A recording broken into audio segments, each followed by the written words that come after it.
Hi, this is MB. I want to start a channel and discuss issues of narcissistic abuse and borderline personality disorder just because I have dealt with both quite intimately. Excuse me. First, I have absolutely dealt with narcissistic personality disorder because I've been married to two of them. And both through therapy I found out, and then the borderline piece of it is I found out I have borderline traits myself. The good news is that in my latest bout with a narcissist, I actually came out pretty well, or at least I believe I did. I realized quickly how to counter them and learned through dealing with two of them now, and both very elite, very smart individuals who are in very high demand professions where they are highly successful. So these are two people that are used to being celebrated, very good at winning at every cost.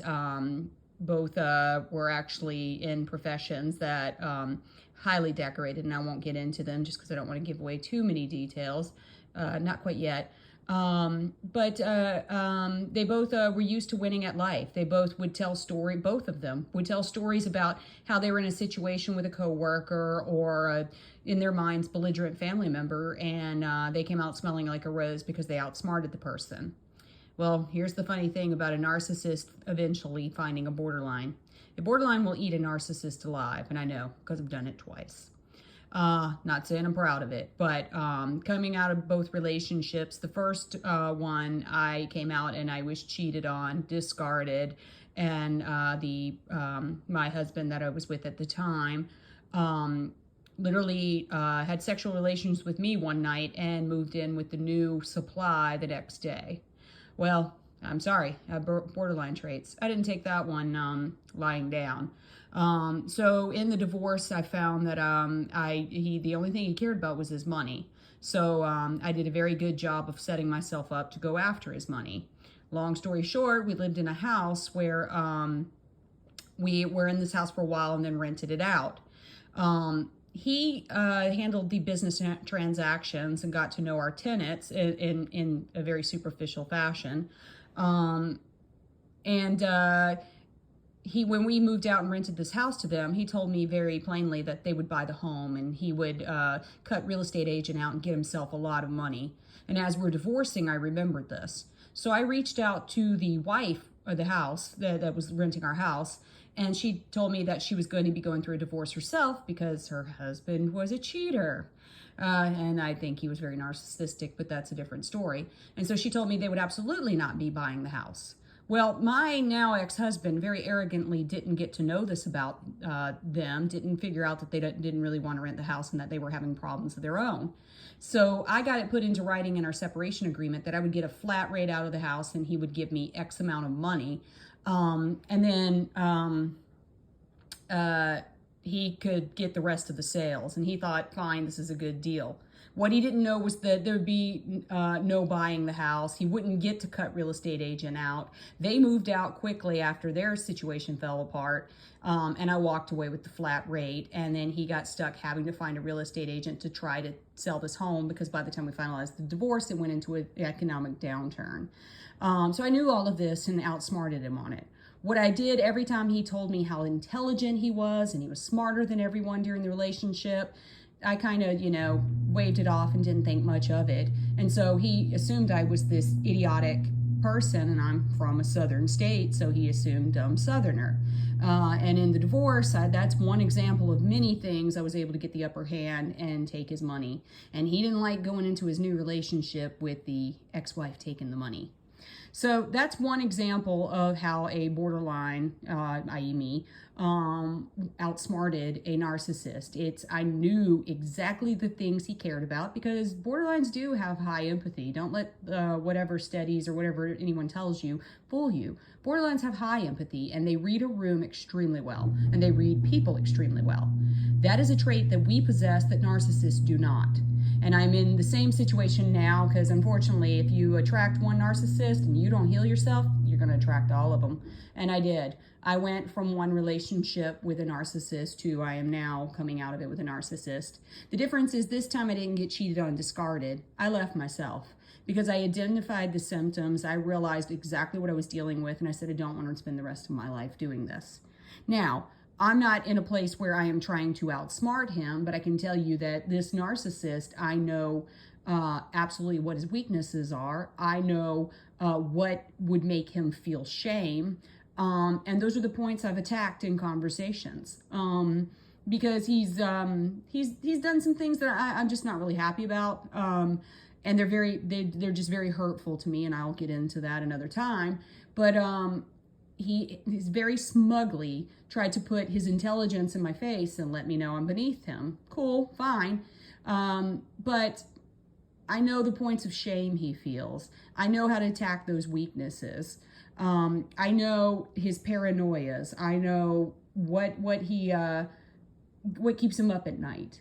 And those are the things I make casual comments about on my way out. Do I want revenge on some of what he did? Sure. Everybody wants revenge on a narcissist.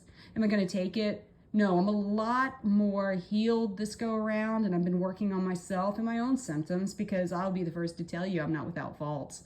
If you are a person with borderline traits, you can give as good as you get.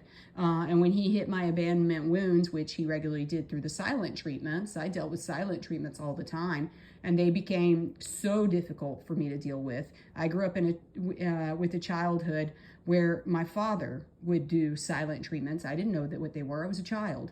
I know what they are now, and I dealt with a lot of silent treatments meant to punish me in this relationship.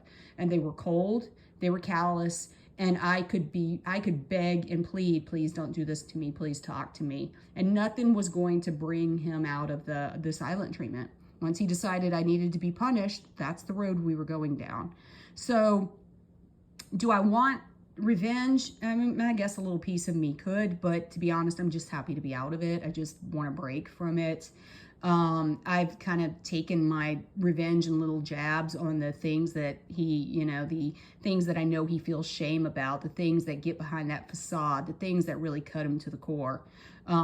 So if you want to see a narcissist really get what they're due and they've kicked your ass in a relationship, pray that they find a borderline, because a borderline will eat them alive. And I've done it twice now and lived to tell about it. Just one example, and I would love to tell more stories in the future. I would love to explore this topic. I don't highly recommend becoming a borderline so that you can get after your narcissist. I'd rather be a fully healed individual who had found a healthy relationship and didn't go looking for narcissists more than once. It's sort of embarrassing to fall into the same trap twice. And both of my narcissists were different, but very much the selfishness, the silent treatments, the desire to have the upper hand on you, the belief that they are smarter than every human in the room, the belief that they're better than everybody, the sense of entitlement. These were pervasive between both of my narcissists. It made me realize I was with this last person for 5 years. 2 years in, I know that's slow. I should be smarter. Yeah, South Carolina education. I just told you the state I'm from. 2 years in, I knew beyond a shadow of a doubt I was dealing with another narcissist. The first narcissist I was married to was very grandiose, very confident. The second one, a covert, a vulnerable narcissist. He could do anything in the world to you and had a million reasons why he was the victim, and you were just such an evil person for whatever he believed you perpetuated against him. Both caused me a lot of agony. I would have to say the grandiose narcissist, because I didn't see the infidelity coming and the discard. Because the person pretended to be such a caring, compassionate human, and that discard hit me right between the eyes. With the second narcissist, the covert narcissist, it just hurt in a very different way. But I would say the covert narcissist is far more malicious, far more damning. They get well into your psyche, more so in my opinion than the grandiose narcissist did. I really took a hit. I really could not believe what I was seeing. I really couldn't believe this person lacked empathy and compassion. And I mean, he's played such a victim that I believed he must know what it's like to hurt other people, because he's very quick to tell you when he's hurt himself. but I would say that he definitely crumbled under my borderline traits, definitely. And I just gave as good as I got. And just the gaslighting and the getting into my psyche and the making me deny my reality and the cruel silent treatment was enough for me to go, I'm going to hit you where that shame hurts the most.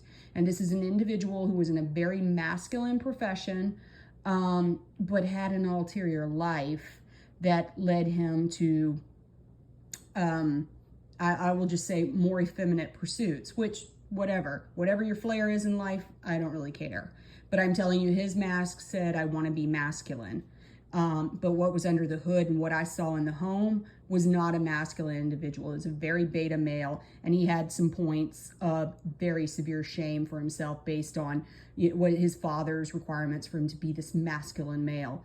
And I would hit him on the beta male points that were the true him, but what he wanted that mask to cover up. And when I got into that psyche and hit him between the eyes on those things, he'd crumble, he'd fall apart, he'd flail in the wind and frantically ask me to stop, frantically try to control the situation.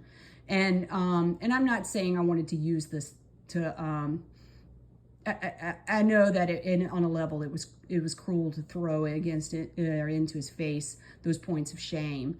But, and I will get into it later, this is an individual who had no qualms using every tool in his arsenal. And I was merciless, I was exposed. So I at the end was when I started firing for effect on that. And I felt like at that point, yeah, I wanted revenge. And I felt like I knew this is going to hurt you because you take such pride in being this alpha. And then I let him know there is nothing in you, alpha, which hurt. So yeah, that is how I got underneath the hood of two narcissists. I hit him where it hurt. The first one was the money. The first one was he was convinced he was smarter than everybody, and I very silently waited, set myself up on the real estate side of the house, and then struck when the iron was hot. And he is still mad 7 years later that I walked away with the money I did because he was convinced he was smarter than this dumb southerner he married, which he would call me repeatedly. The second one, convinced he's the most alpha guy in the room. He's so masculine and cool. Be masculine, be effeminate. I don't care what people are. But I knew what hit him between the eyes, and that's where I struck. So, if you're a narcissist, don't fuck with a borderline.